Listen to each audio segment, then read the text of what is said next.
Zay bago na naman og ligo and mag-apply na pud ani ato ang pinaka-paborito nga Jenimon 40 times body booster. Grabe kanindot ani nga lotion guys no. Imagine 40 times na siya ha, 40 times body booster. So wala na kay laing ibutang pa sa imong kalawasan or wala na kay laing isagol kundi kanili gyud siya.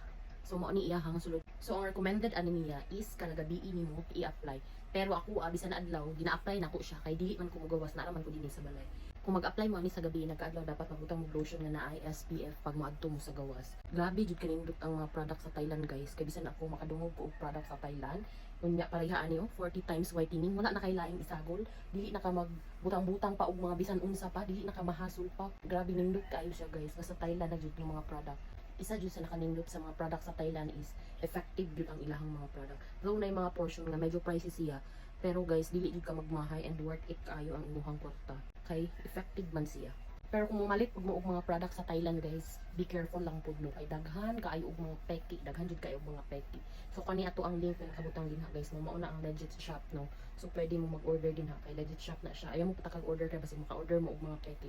Daghan jud kaayo og mameki sa mga product nila kay ngano effective man gud kaayo siya.